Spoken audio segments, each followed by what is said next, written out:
Okay, I'm recording? Yeah, number 16. Okay, so this is number 16. Yes, I will help, said the Shadow Warrior, but there is a decision you must make. I bet I know what it is, Blabbermouth hissed at Haroon. It's the same one that should have been made before we even set out. What do we save first, Bachiat or the ocean? By the way, she added, blushing slightly, isn't he something? Isn't he wicked, awesome, sharp? Mudra, I mean. I know who you mean, said Haroon, with a pang of what might have been jealousy. He's okay, I suppose. Oh, no, I didn't. Okay, Blabbermouth. Oh, okay. How can you even say? But here she broke off because Mudra's words were being translated by Rashid. As I told you, there are now 2 Khatan shoes. One of them, at this very moment, has Princess Batshia captive in the citadel of Chuck, and is planning to sew up her lips on the feast of Jezebel. The other, as you should know, is in the old zone, where he is plotting the ruination of the ocean of the streams of story. An immense stubbornness came over Prince Bolo of Gup. Say what you will, General, he cried, but a person must come before an ocean, no matter how great the peril to both. It must be Bachiat first. Bachiat, my love, my only girl. Her cherry lips must be saved from the cult-master's needle. And without further delay, what are you people? Have you not blood in your veins? General, and you too, Sir Mudra. Are you men or shadows? There is no need to insult shadows any further, Mudra's shadow gestured with quiet dignity. Bolo ignored it. Very well, General Kitab agreed. Rot it all, very well. But we must send someone to investigate the old zone situation. But whom? Now let me see, Harumph. It was at this moment that Haroon cleared his throat. I'll go, he volunteered. All eyes turned to stare at him as he stood there in his red nightshirt with the purple patches, feeling fairly ridiculous. What's that you say? Prince Bolo irritably demanded. Once you thought my father was spying for Khatam Shud against you, Haroon said. Now, if you and the general wish, I'll spy for you upon Khatam Shud or his shadow, whichever of them is down there in the old zone poisoning the ocean. And why, step and blast me, do you volunteer for this dangerous job? General Kitab wanted to know. Good question, Haroon thought. I must be a very great fool. But what he said aloud was this. Well, sir, it's like this. All my life I've heard about the wonderful sea of stories and water genies and everything. But I started believing only when I saw If in my bathroom the other night. And now that I've actually come to Kahani and seen with my own eyes how beautiful the ocean is, with its story streams and colors and names I don't even know, and its floating gardeners and plantamore fishes, and well, it turns out I may be too late because the whole ocean's going to be dead any minute if we don't do something, and it turns out that I don't like the idea of that, sir, not one bit. I don't like the idea of all the good stories in the world will go wrong forever and ever, or just die. As I say, I only just started believing in the ocean, but maybe it isn't too late for me to do my bit. There, he thought, you've really done it now, made yourself look like a complete idiot. But Blabbermouth was looking at him in much the same way as she had been staring at Mudra for some time, and that was pleasant. It couldn't be denied. And then he caught sight of his father's expression, and oh no, he thought, I know exactly what he's going to say. There's more to you, young Haroon Khalifa, than meets the blinking eye, said Rashid. Forget it, mumbled Haroon furiously. Forget I even spoke. Prince Bolo strode over and thumped Haroon on the back, leaving him winded. That means out of breath. Out of the question, Bolo was shouting. Forget you spoke? Young man, it will never be forgotten. General, I ask you, is this not the perfect fellow for the job? For he is, like me, a slave to love.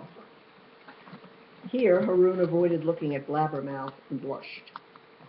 Yes, indeed, Prince Bolo continued, striding about and waving his arms in a dashing and somewhat foolish way.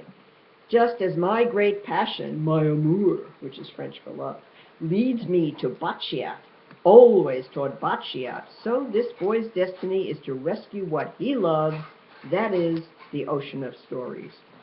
Very well, General Kitab gave in. Young Master Haroun, you will be our spy. Drat it all, you deserve it. Take your pick of companions and be gone.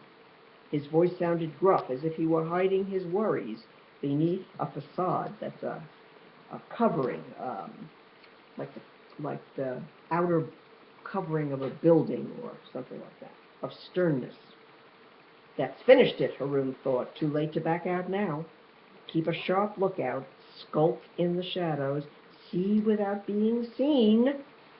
In a way, you'll be a shadow warrior too.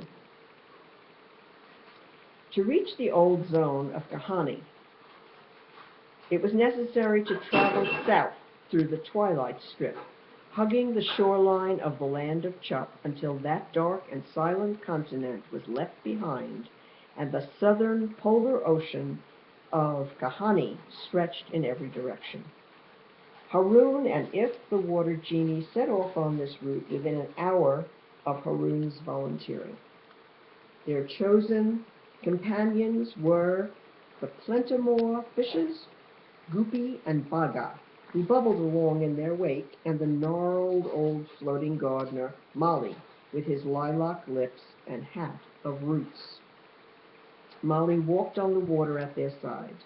Haroun had wanted to take Blabbermouth, but a shyness overcame him, and besides, she seemed to want to stay with Mudra, the shadow warrior, and Rashid had been needed to translate Mudra's gesture language to the general and the prince. After several hours of high-speed travel through the twilight strip, they found themselves in the southern polar ocean. Here the waters had lost even more of their coloring, and the water temperature had dropped even lower. We're going the right way, we can tell. Before it was filthy, now it's hell, said Goopy and Baga, coughing and sputtering. Molly loped along over the water's surface without any sign of discomfort. If that water is so badly poisoned, doesn't it hurt your feet? Haroun asked him. Molly shook his head. Take more than that. A little poison, bah. A little acid, bah. A gardener's a tough old bird. It won't stop me. Then, to Haroun's surprise, he burst into a little rough-voiced song. You can stop a check, you can stop a leak or three, you can stop traffic, but you can't stop me.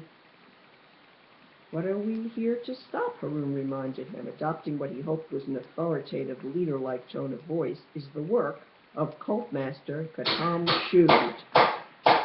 If it's true that there is a wellspring or source of stories near the South Pole, suggested If, then that's where Yotam will be. You can be sure of it. Very well, then, Haroun agreed. To the South Pole. The first disaster struck soon afterwards. Goopy and Baga, uttering piteous, whimpering noises, confessed that they couldn't go any further. Never thought it would be so bad. We have failed you. We feel sad. I feel terrible. She feels worse. We can hardly speak in verse. The waters of the ocean were growing thicker by the mile, thicker and colder. Many of the streams of story were full of dark, slow-moving substance that looked like molasses. Whatever is doing this can't be very far away, Haroun thought. To the Plentimore fishes, he said sadly, stay here and keep watch. We'll go on without you. Of course, even if there is danger, they won't be able to warn us, Haroun realized. But the Plentimore fishes were already so miserable that he kept this thought to himself. The light was poor now. They were at the very edge of the twilight strip, very near the hemisphere of perpetual, that means endless, darkness. They traveled on toward the pole, and when Haroun saw a forest standing up from the ocean, its tall growths waving in a slight breeze, the absence of light added to the mystification. Land? Haroun asked. Surely there's not meant to be any land here. Neglected waters is what it is, said Molly in disgust. Overgrown, gone to weed, run down, nobody to keep the place in trim. It's a disgrace. Give me a year and the whole place would look like new. Oh, Meyer, something happened here. Meyer? Meyer? Oh, no. Uh, something happened, but it's okay. It came back. It was quite a speech for the floating gardener. He was plainly upset. We haven't got a year, Haroun said, and I don't want to fly over it. Too easy to spot, and we couldn't take you with us anyway. Don't you go worrying about me, said Molly, and don't be thinking about flying either. I'll clear away. And with that, he put on a great burst of speed and disappeared into the floating jungle. A few moments later, Haroun saw huge clumps of vegetation flying into the air as Molly got to work. The creatures who lived in this weed jungle rushed out in alarm. Giant albino moths, that means pure white, with no color. Large gray birds that were all bone and no meat. Long whitish worms with heads like shovel blades. Even the wildlife is old here, Haroun thought. Will there be dinosaurs further in? Well, not dinosaurs exactly, but the water-dwelling ones. That's right, ichthyosaurs. The idea of seeing an ichthyosaur's head poking out of the water was both scary and exciting. Anyhow, they are vegetarians. Were vegetarians, he comforted himself. At least I think so. Molly strode back across the water to give a progress report. Bit of weeding, bit of pest control, have a channel ready in no time. And back in he went. When the channel was clear, Haroun directed Butt, the hoopoe, to enter. Molly was nowhere to be seen. Where have you got to? Haroun called. This is no time for hide and seek. But there was no reply. It was a narrow channel with roots and weeds still floating on the surface, and they were deep inside the heart of the weed jungle when the second catastrophe occurred. Haroun heard a faint hissing noise, and an instant later saw something enormous being thrown in their direction, something that looked like a colossal net. A net that had been spun out of the darkness itself. It fell over them and held them tight. It's a web of night, said Booth the hopo, usefully. A legendary Chapwalla weapon. Struggle is useless. The more you fight, the harder it grips. Our goose, I regret to inform, is cooked. Haroun heard noises outside the web of night, hisses, little satisfied chuckles, and there were eyes, too. Eyes staring through the net, eyes like mudras, with blacks instead of whites. But these eyes were not friendly in the least. And where was Molly? So we are prisoners already, Haroun fumed. Some hero I turned out to be. Chapter 9, The Dark Ship. They were being pulled slowly forward. Their captors, whose shadowy shapes Haroun started to be able to make out as his eyes became accustomed to the darkness, were drawing the web along by invisible but powerful super strings of some sort. Forward to what, though? Here Haroun's imagination failed him. All he could see in his mind's eye was a huge black hole, yawning at him like a great mouth and sucking him in slowly. Up the creek, Pretty Pickle had our chips, if disconsolately remarked. But the hoopoe was in an equally cheerless state of mind. To Yotam shoed we go, all nearly wrapped and tied up like a present, the hoopoe wailed without moving its beak. Then it zap, bam, foop, finito for us all. There he sits at the heart of darkness, at the bottom of a black hole, so they say, and he eats life, eats it raw with his bare hands and lets none of it escape. He eats words, too, and he can be in two places at the same time, and there is no getting away. Woe to us, alas, alackaday, hi, hi, hi. You're a fine pair of companions and no mistake, Haroun said. To Butt, the hoopoe, he added, some machine. You swallow every spooky story you hear, even the ones you find in other people's minds. That black hole, for example, I was thinking about that, and you just pinched it, and then let it frighten you. Honestly, hoopoe, pull yourself together. How to pull myself together or anywhere else? But the hoopoe lamented without moving its beak. when other persons, Chupwalla persons, are pulling me wherever they desire. Look down, If broke in. Look down at the ocean. The thick, dark poison was everywhere now, obliterating, that means wiping out, the colors of the streams of story, which Haroun could no longer tell apart. A cold, clammy feeling rose up from the water, which was near freezing point. As cold as death, Haroun found himself thinking. If's grief began to overflow. It's our own fault, he wept. We are the guardians of the ocean, and we didn't guard it. Look at the ocean, look at it! The oldest stories ever made, and look at them now. We let them rot. We abandoned them long before this poisoning. We lost touch with our beginnings, with our roots, our wellspring, our source. Boring, we said, not in demand, surplus to requirements. And now look, just look. No color, no life, no nothing, spoilt. How this sight would have terrified and horrified Molly, Haroun thought. Perhaps Molly most of all. But of the floating gardener there was still no trace. Probably trussed up like us in another web of night, Haroun guessed. But oh, what wouldn't I give to see his gnarled old root body running along beside us now, and to hear that soft, flowery voice speaking such rough and infrequent words.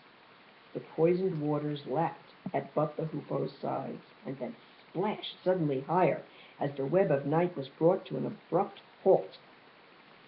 If and Haroun, acting by reflex, jerked their feet away from the splashing liquid, and one of the water genies, attractively embroidered and twirly-pointed slippers, fell from, to be precise, his left foot, into the ocean, where, quick as a blink, with a fizz and a hiss and a burble and a gurgle, it was instantly eaten away, right down to the tip of its prone toe. Haroun was impressed in a horrified way. The poison is so concentrated here that it behaves like a powerful acid, he remarked. Hoopoe, you must be made of tough stuff. If you're lucky it was just your slipper that fell in and not you. Don't sound too pleased, But the Hoopoe said moodily without moving its beak. Who knows what's in store for us up ahead? Well, thanks very much, Haroun rejoined. Another happy notion from you. But he was worrying about Molly. The floating gardener had actually been walking over the surface of this concentrated poison. He was a tough old creature, but could he withstand its acid-like power? Haroun had an awful mental image of Molly sinking slowly into the ocean, where with a fizz and a hiss and a burble and a gurgle, he shook his head. No time for such negative thoughts now.